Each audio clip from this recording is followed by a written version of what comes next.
The Siege of Paris has come and gone, and with our sights now shifting towards the next Assassin's Creed Valhalla content, I thought it was time to talk about what's next.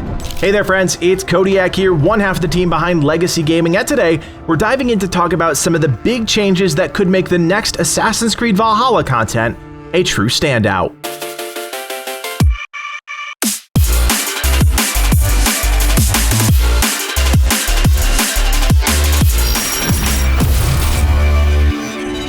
It's no secret that our time in Europe has come to an end, at least for now. As far as we know, the Siege of Paris will be the last bit of content that has us traipsing over hills and clearing out castles. That being said, a while back Ubisoft teased a big new adventure in Muspelheim, the Realm of Fire. And with such a dramatic change in setting, it makes sense, at least to me, to make some major changes behind the scene to the game. So that's where we start today, with some sweeping ideas to make Assassin's Creed Valhalla better for the future. The best thing Ubisoft did in the Siege of Paris DLC was reintroduce players to open-ended assassinations. Players get a target, and it's up to them to figure out how best to approach the kill.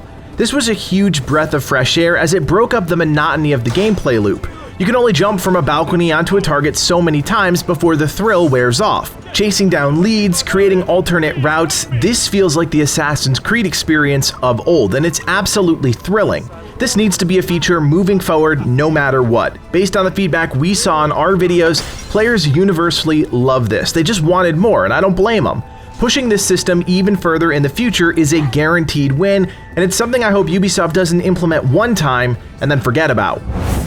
Ubisoft has always done a decent job creating memorable characters, but none are truly as impressive as Charles the Fat from the recent Siege of Paris DLC. Dynamic, unstable, the character checked off a lot of boxes and was someone I genuinely was interested in. If we're going to Muspelheim, there's a big opportunity there to do more of the same, but there's also that fine line between over-the-top good and over-the-top corny. This is going to be a big challenge for the team as they try and pivot the entire game back to a mystical concept. There's more room for creative freedom, but that comes on a knife edge. I hope we see more embellished personalities like Charles, more flaws, more volatility, because that's what will help bring a character to life and make them more memorable. Maybe it's just me, but I think it's time for a complete reset of the Assassin's Creed Valhalla skill tree. Passive bonuses are just boring, and when players can amass hundreds of points and grab every node available, it's just not that special. I don't mind a massive sprawling system, but there has to be limitations, and I think this would be a good time to hit the reset button and start over. It's a major overhaul, I get that, and the possibility of it actually happening are slim to none, but as it currently stands, this just doesn't work. When a skill tree works best is when it forces players to make decisions that dictate a playstyle, pushing them towards one direction or another. The foundation is there, 3 trees that lean into different aspects of Valhalla: Bear, Raven, and Wolf. But the casualness of it all does the game a disservice. Honestly, with the new level scaling system, I'd be fine with them completely scrapping the current skill tree system and starting over. Keep your concept of the 3 skill trees, sure, skip all the passive nonsense, and force players to allocate points into meaningful things, but with more restrictions. Skill trees are amazing at connecting players to their characters, but when you can have it all, nothing feels special, and that's exactly where we're at now.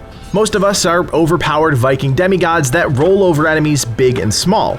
I don't mind that power trip, but at least have a system in the game that forces me to make some decisions and dramatically impacts my gameplay for doing so. Maybe I'm in the minority here, and if I'm way off base, let me know. That is what the comment section is for. If you didn't know, numbers are pretty much meaningless in Assassin's Creed Valhalla, and while I love putting together build guides and fantasizing about big crits, it's been proven on multiple occasions that soft caps and sneaky limitations restrict players from ever reaching their true potential with builds. That leads me to wonder, if Ubisoft knows this, why are they still creating armor and weapons that passively improve stats? It's time to break the cycle and think outside the box with our gear, and a Muspelheim expansion is the perfect time to do just that.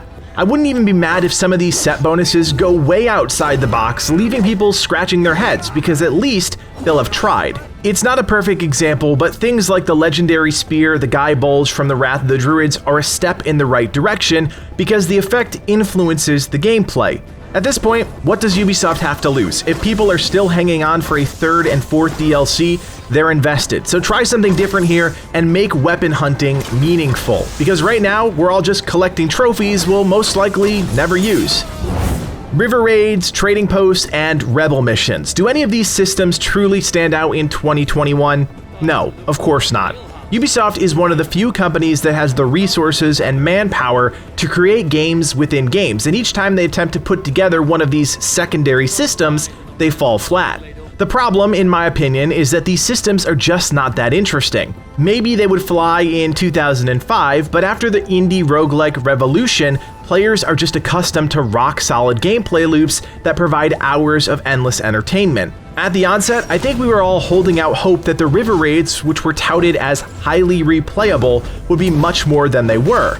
I think mastery challenges were decent, but again, there was a clear endpoint. If Valhalla is going hard for another year, I think it's time for them to put all their chips down on the table and create a gameplay loop outside of the main story that actually keeps players coming back to the table. No, I'm not talking about more Opal missions, I'm talking about something that actually makes me want to log in and play the game on a daily or weekly basis. It may take some brainstorming, but if companies with 20 employees can create Game of the Year contenders, companies like Ubisoft should be able to figure it out no problem. I'll even offer up a suggestion: variability. Roguelikes work because the experience is always changing, constantly in flux. All the while, you're progressing and getting closer to your goal, whatever that may be. Now, we don't need to break out of the box that far. Some sort of Muspelheim gladiatory arena with a revolving set of rules or affixes would be awesome. Reward players with some incredible cosmetics, and you've got yourself something pretty interesting. My point is this: the Rebel mission solidified for me that Ubisoft really struggles to make replayable content, but they need to if they want to stay relevant in today's video game ecosystem. I have faith that they have the talent and the resources to do it. The question is, will they? Maybe it's just me, but I think Assassin's Creed Valhalla could do so much more with boss fights. Right now, it comes down to hit a few weak points, parry a few times, spam abilities, and the boss dies. And to be blunt, that sucks. Where are the mechanics, the things that make boss fights, well, boss fights? There are definitely some diamonds in the rough, like the Folke fight from the base game that really made great use of the environment and kept players on their toes. But for every Folke, there's a handful of boring encounters that players just roll over. Again, Ubisoft knows how to make good fights. I've literally experienced it. But if you're waiting through 10 bad fights for every one good fight, that ratio just doesn't work. Here again, we have to look at Muspelheim and the opportunity to do something drastically different. Let's not kid ourselves, Assassin's Creed is now an RPG more so than ever, and everyone knows that RPGs need to have good boss fights. So what's the secret? It comes down to two things: real mechanics and a real challenge. I'm not saying that ACV needs to go full-on Souls-like, but for anyone that's played those games, think about how memorable some of those encounters were because they combine challenge with function. Again, we see this a few times throughout our Valhalla experience, so I know the team can do it. And with us heading back to a more mystical setting, it's the perfect time to try something different and just go for broke. Again, if players are still invested by the third or fourth DLC, they're here to stay, so why not throw out the rulebook and just try something new? Here's the deal. People miss the stealth aspect of Assassin's Creed, and while it's still technically a thing, many would argue it's not. Moving forward, stealth absolutely needs to be a central theme of the game, rewarding players in some capacity for their covert action. I wish I had a brilliant idea, I just don't, but I do know based on how the community has reacted to Valhalla that players long for a more stealth return.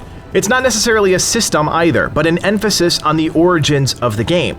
I don't think anyone longs for those tracking missions where you have to follow someone for 30 minutes, but there's something there that needs to be brought back, that feeling of actually being an assassin.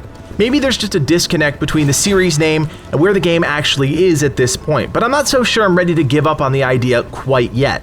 The sad truth is stealth games are hard to come by nowadays, and Assassin's Creed has the name ID to get people excited about a new stealth idea if it's executed right. This is definitely an uphill battle considering how broken the detection system is in Valhalla, but again, I do think the team can figure it out. They just need to put their heads together, survey the community, and come up with a plan. While the shift to an RPG has been good in some regards, it's left a lot of players out in the cold hoping and wishing for a return to form. But I think there's a middle ground, some new idea that the team could explore to excite that avid stealth fan base once again. Like I said, I wish I had some great idea, but I'm just plain out, so if you know or think of an idea of how stealth could make a big return in Assassin's Creed, let me know in the comments section. I would love to hear what you think. Let me be clear, this is all pie in the sky. Do I actually think Ubisoft is going to make major changes going into the third and possibly fourth DLC? No, sadly, I don't. But I do think they're reworking their entire process for Assassin's Creed Infinity, and if I have to wait until then to see some real change, I'll survive. That being said, what did you think of some of the ideas we just talked about? If you disagree with me, that's okay. I won't take it personally, but I'd love to hear what ideas you have for the series moving forward. If you like any of the ideas we just talked about, do me a favor and hit that thumbs up and subscribe. We'll be paying close attention to all of the Assassin's Creed news coming up in the next few months, and we'd love to have you along for the ride. We also invite you to join us on Discord. We've got a great community of around 7,000 members spread across dozens of great games, so check out the link below and join today.